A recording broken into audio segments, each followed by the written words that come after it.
antes de la creación y el caos en el universo.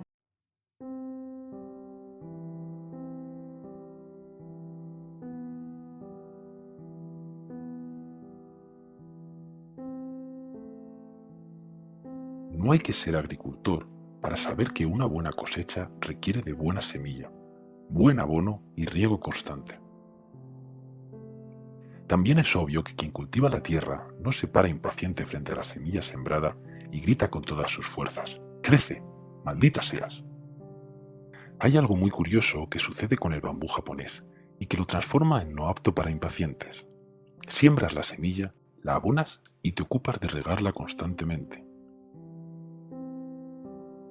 Durante los primeros meses no sucede nada apreciable.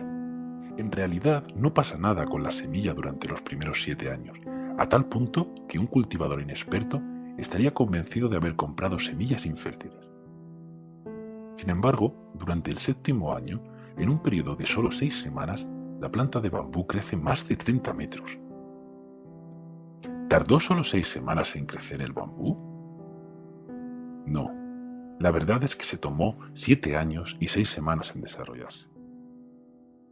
Durante los primeros 7 años de aparente inactividad, este bambú estaba generando un complejo sistema de raíces que le permitirían sostener el crecimiento que iba a tener después de 7 años. Sin embargo, en la vida cotidiana muchas personas tratan de encontrar soluciones rápidas, triunfos apresurados, sin entender que el éxito es simplemente resultado del crecimiento interno y que éste requiere tiempo. Quizás, por la misma impaciencia, muchos de aquellos que aspiran a resultados en corto plazo abandonan súbitamente justo cuando ya estaban a punto de conquistar la meta.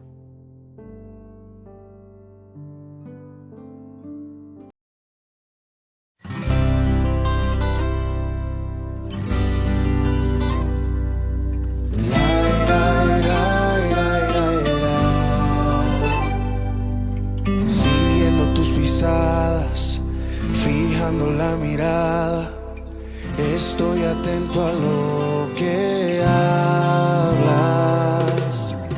Y cuanto más me acerco a ti, estoy más admirado.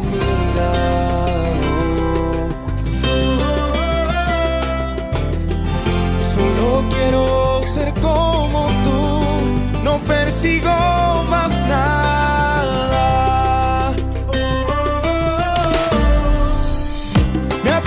Esa compasión, vas encendiendo la llama de esta pasión que no acaba. Y me arropas con tu perdón y con tu amor me desarmas y me ha vencido tu gracia.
pusiste en mí.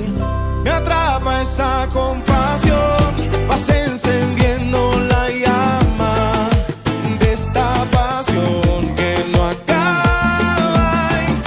Me arropas con tu perdón y con tu amor me desarmas y me ha vencido tu gracia. Me atrapa esa compasión, vas encendiendo la llama de esta pasión que no acaba. Me arropas con tu perdón y con tu amor me desarmas y me ha vencido tu gracia.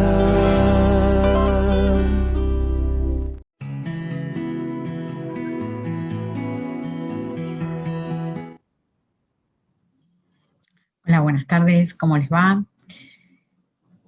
Espero que se encuentren muy bien. Para las que no me conocen, soy Karina.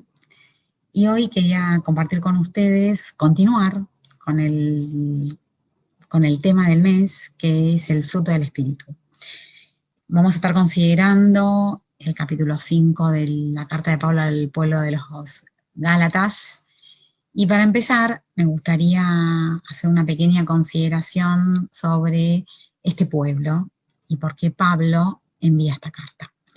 Básicamente se trata de un pueblo que habita en la región de Asia Menor.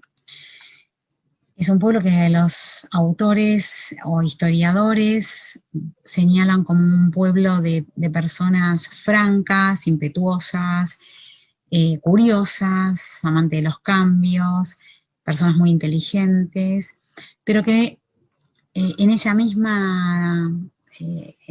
perfil solían ser cambiantes, inconstantes,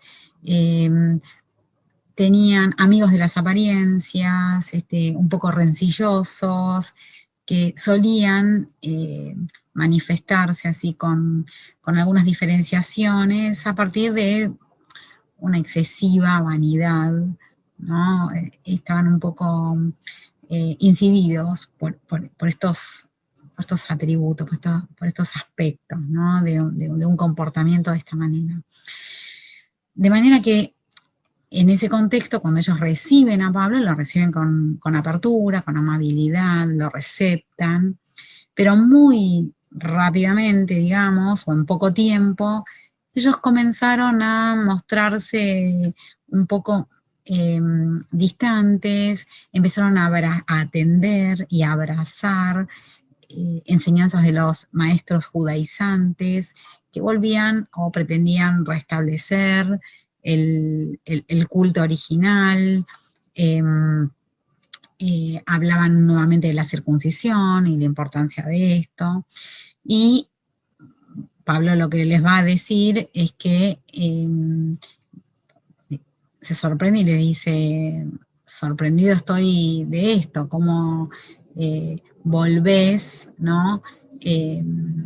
A ser gobernados por el espíritu de la carne, cuando esto fue superado por la gracia, ¿no?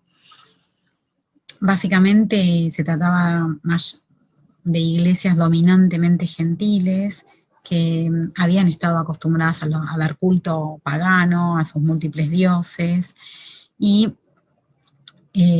conocían de esta cuestión, o tenían esta tendencia a los cultos ceremoniales y externos, ¿no? Esta observancia externa, y a no tener una integridad, ¿no? Que los llevara a vivir de otra forma. Con lo cual Pablo los exhorta básicamente a andar en el espíritu. Esta es el gran invocación y exhortación de Pablo en el capítulo 5, así Pablo lo señala, y les dice, no vuelvan a los rudimentos de la vieja dispensación, ¿no? Deben entender que así como abrieron su vida al Espíritu Santo, así deben dejar que Él los gobierne. Así que si me acompañan vamos a leer Gálatas capítulo 5, desde el versículo 16, que dice así. Digo pues, andad en el espíritu y no satisfagáis los deseos de la carne, porque el deseo de la carne es contra el espíritu y el del espíritu es contra la carne. Y estos se oponen entre sí, para que no hagáis lo que quisiereis. Pero si sois guiados por el espíritu, no estáis bajo la ley. Y manifiestas son las obras de la carne, que son adulterio, fornicación, inmundicia, lascivia, idolatría, hechicería, enemistades, pleitos, celos, iras, contiendas, disensiones, herejías, envidias, homicidios, borracheras, orgías y cosas semejantes a estas, acerca de las cuales os amonesto, como ya os lo he dicho antes, que los que practican tales cosas no heredarán el reino de Dios. Mas el fruto del Espíritu es amor, gozo, paz, paciencia, benignidad, bondad, fe, mansedumbre, templanza. Contra tales cosas no hay ley. Pero los que son de Cristo han crucificado la carne con sus pasiones y deseos. Si vivimos por el Espíritu, andemos también por el Espíritu. No nos hagamos vanagloriosos, irritándonos unos a otros, envidiándonos unos a otros. En este texto, Pablo lo primero que nos señala nos convoca es andad, ¿no? En el espíritu dice. Y este andad quiere decir que nos conduzcamos, que actuemos, que nos comportemos, que vivamos con la guía del Espíritu Santo. Lo primero que surge de esto es cómo es que actuamos, cómo es que nos conducimos, de dónde deviene nuestra conducta. Bueno, principalmente nuestra conducta deviene de nuestros pensamientos.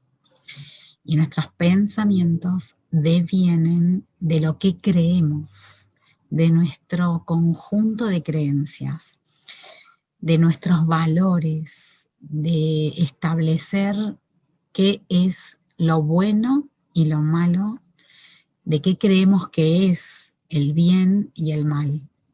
Y así estructuramos y andamiamos un conjunto de creencias que estructuran nuestra mente, que estructuran nuestras emociones, nuestros sentimientos y nuestras decisiones. Con lo cual, todo acto, toda decisión emerge de este sustrato que está por detrás de todo esto. El segundo aspecto importante para considerar aquí es nuestra naturaleza. Pablo acá establece una oposición entre una naturaleza carnal versus una naturaleza espiritual. Y va a contrastarlas, las va a comparar, ¿no? A contraponer. Y allí nosotros debemos tener claro que nuestra naturaleza con la que convivimos en este tiempo terrenal es una naturaleza humana que busca lo propio, pero que el Señor le dio un carácter distinto.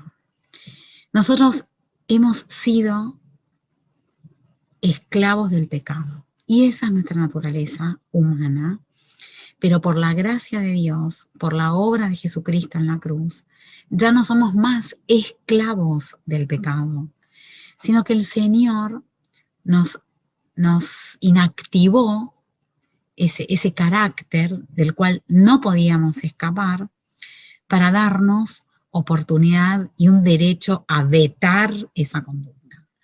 Quienes son hijos del Señor han dejado de ser esclavos del pecado para poder ahora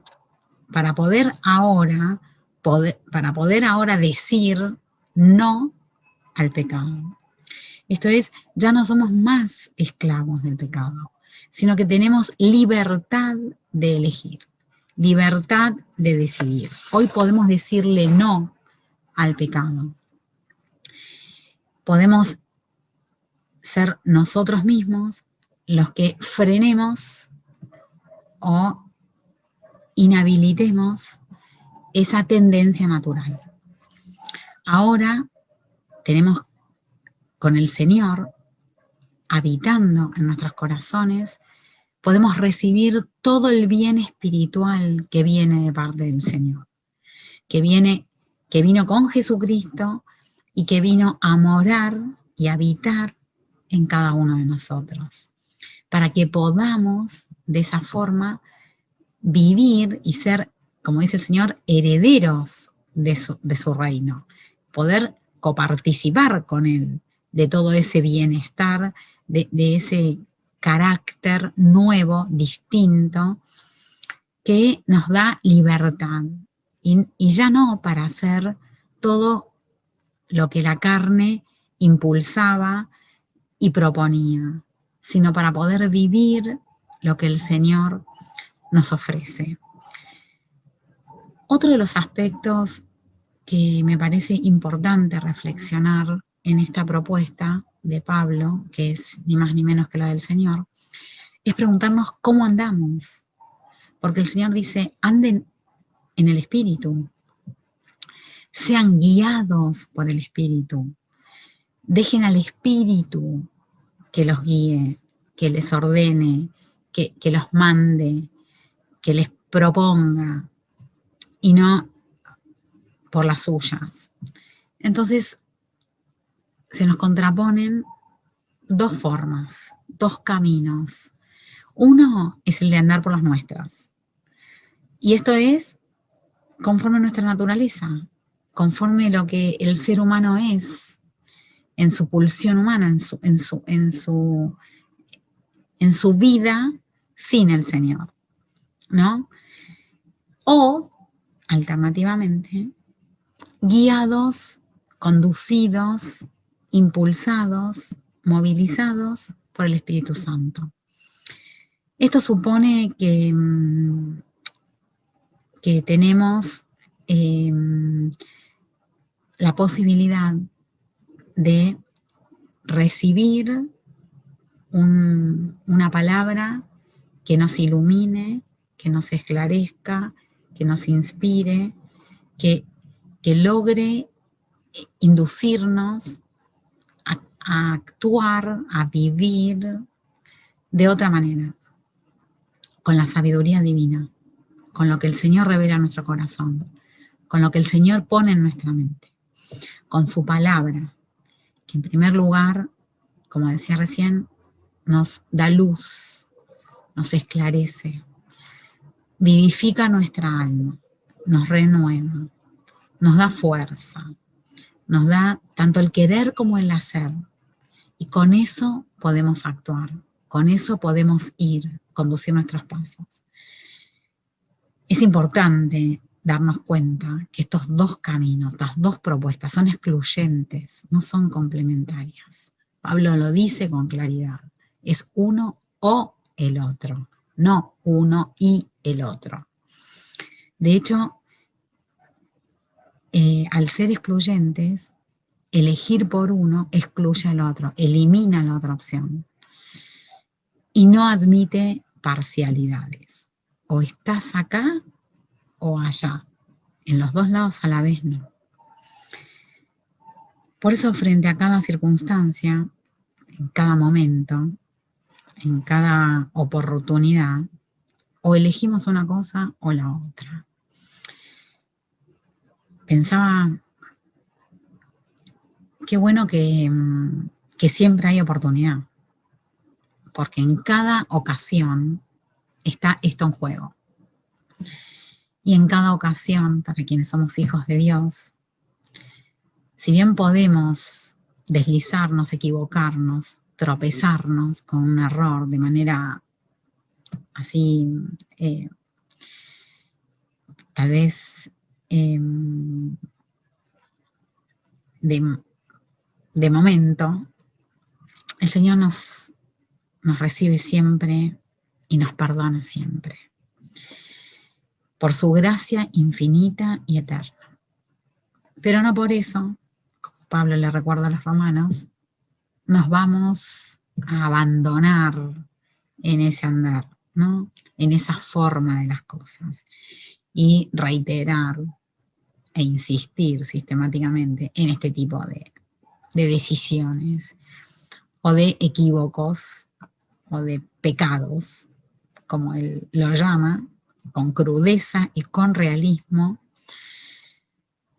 porque no es a lo que estamos llamados, no es a lo que estamos llamados. Estamos llamados para vivir diferente, para nuestro bien.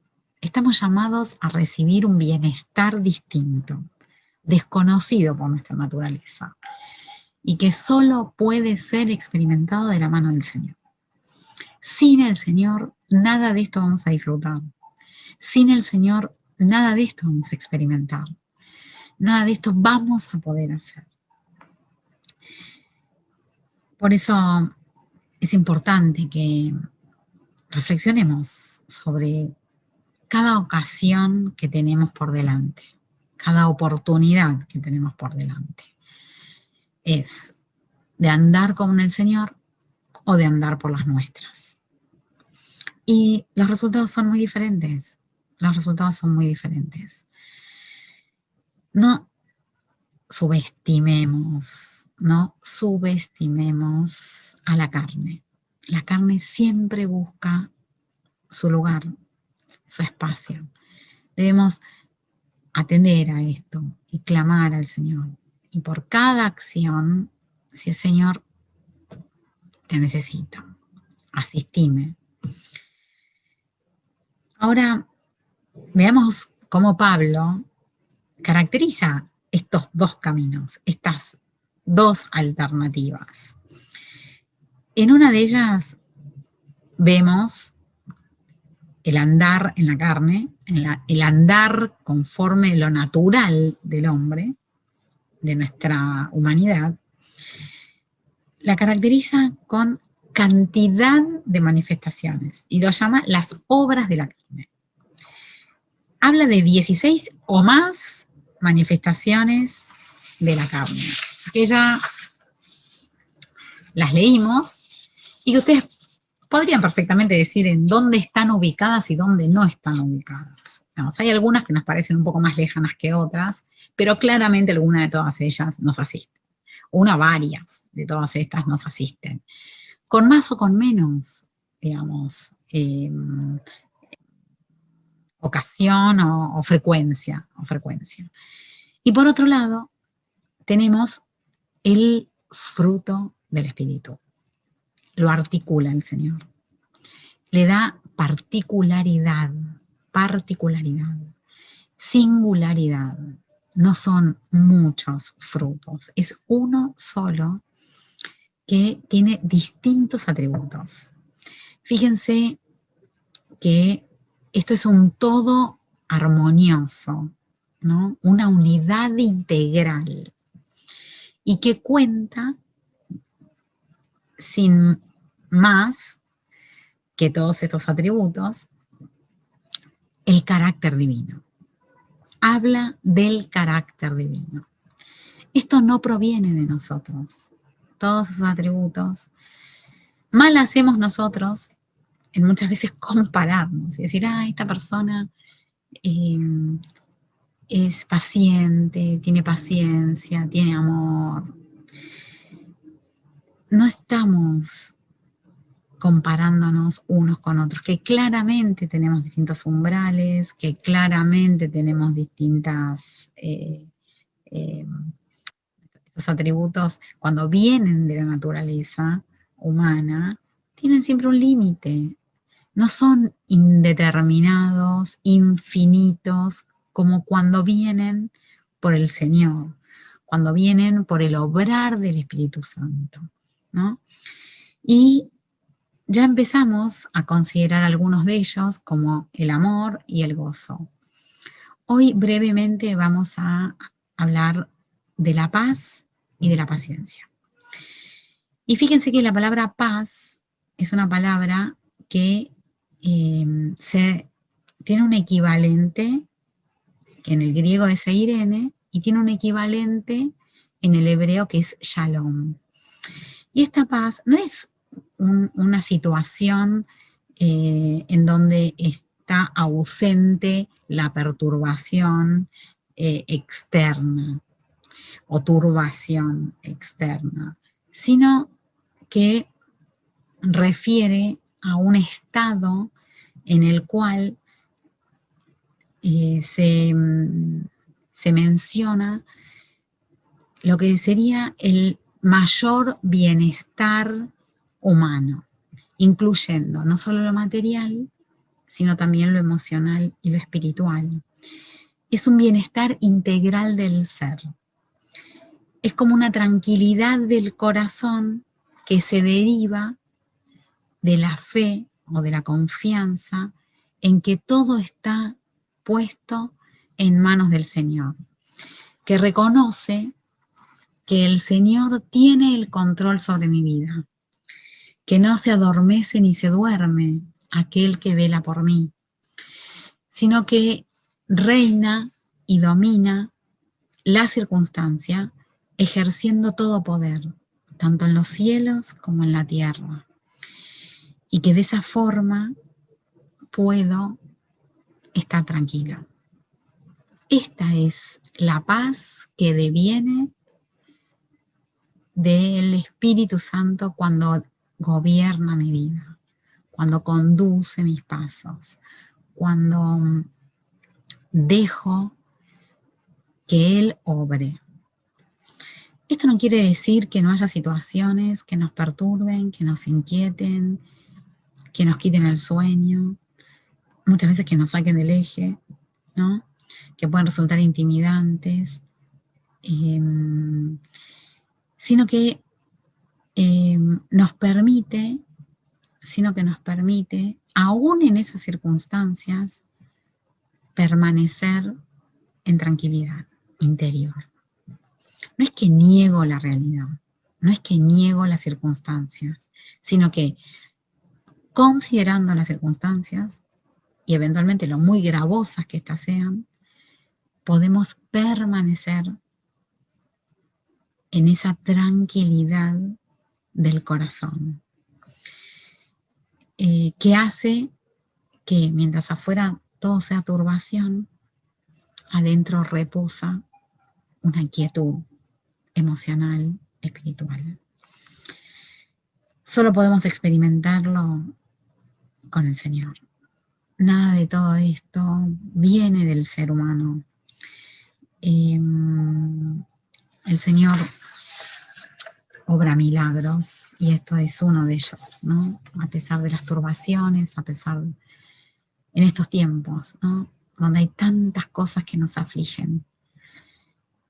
Nos afligen situaciones particulares, nos afligen situaciones del contexto, nos afligen las dificultades que pasan nuestros hermanos, nuestras familias, nuestros amigos, tantas pérdidas, tantas dolencias, tantas dificultades que nos generan zozobra, que nos generan inquietud, perturbación, incertidumbres. Pero el Señor, que reina, que es Dios Todopoderoso, supremo en autoridad, aquel que puede acallar las tempestades, también puede acallar nuestra mente y nuestro corazón. Necesitamos llenarnos del Señor en el sentido de ocupar nuestra mente, porque lo tenemos al Señor en nosotros. Ya está Él en nosotros. Necesitamos darle espacio para que Él ocupe con su palabra, con su sabiduría, con su luz, estos espacios, ¿no? De nuestro ser. Y sea Él a quien nosotros dejemos actuar, a quien nosotros dejemos actuar. El segundo atributo que hoy vamos a considerar es la paciencia. Acá la palabra en el original es macrotumia y habla de la longanimidad, de la largura de ánimo, ¿no?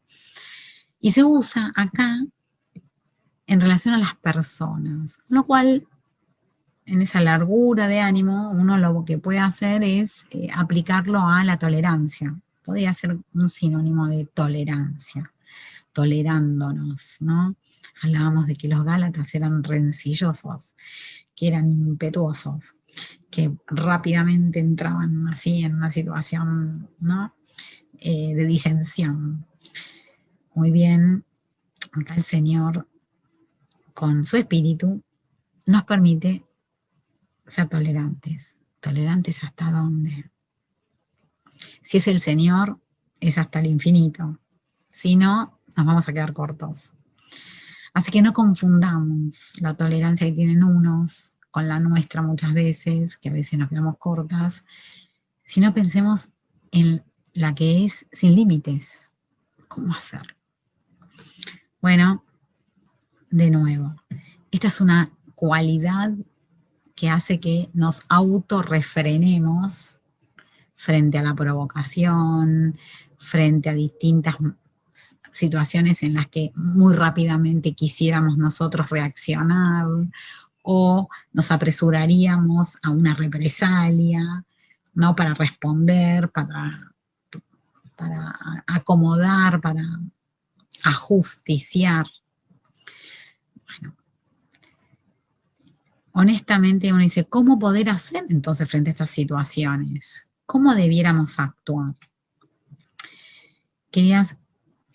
Quiero ser directa y sin filtros. No podemos, no se puede. Hay situaciones que nos mueven a esto. ¿Cómo entonces el Señor propone esto? Porque esto sin el Señor no se puede lograr. No creamos que en nuestras fuerzas o en nuestros propios recursos tenemos que hacer. No es respirar hondo, no es contar hasta 10, no es hacer es apelar al Señor, es recurrir al Señor, es pedirle al Señor.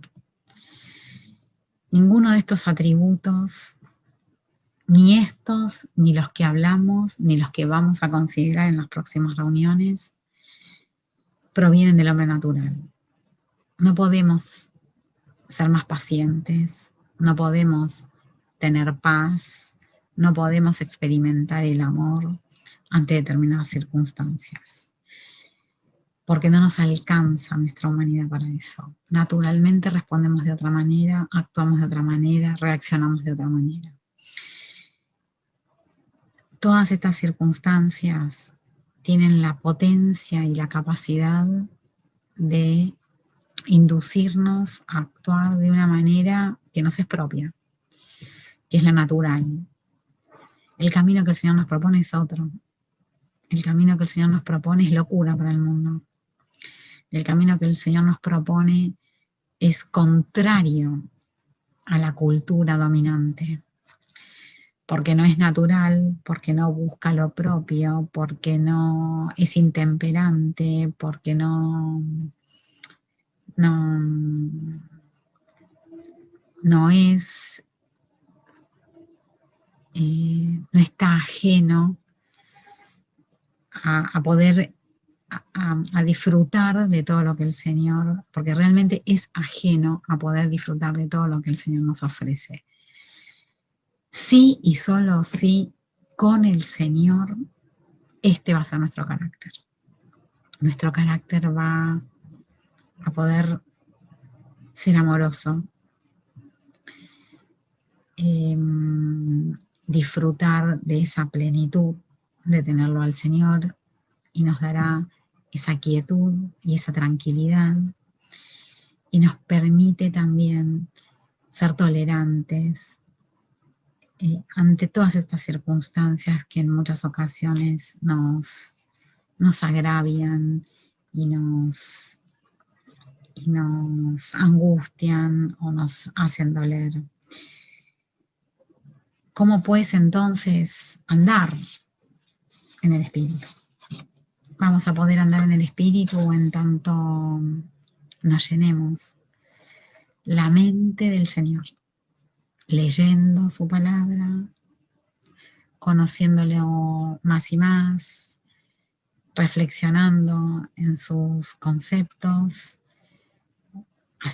apropiándonos de esta sabiduría espiritual que siempre nos busca, que siempre nos llama, que siempre nos espera, que siempre está dispuesta para nuestro bien. La única manera de disfrutar de su buena voluntad y de experimentarla es dejándonos guiar por ella. Así que yo no sé cómo están cada uno de ustedes, sí sé cómo estoy yo.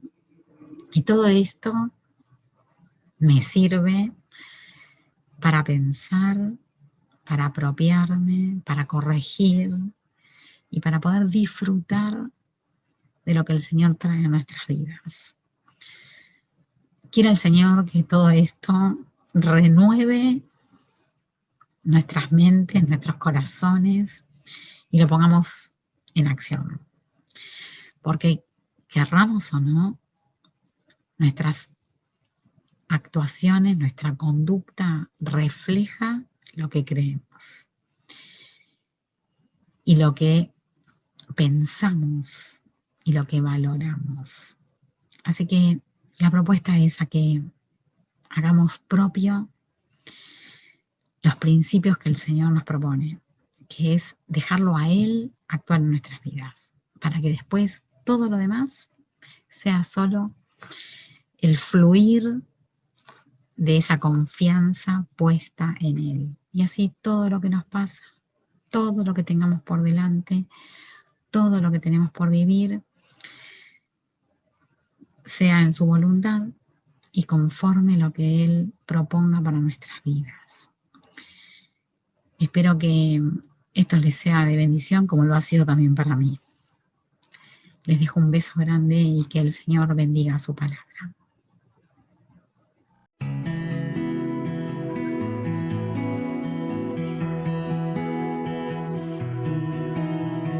Antes de la creación y el caos en el universo,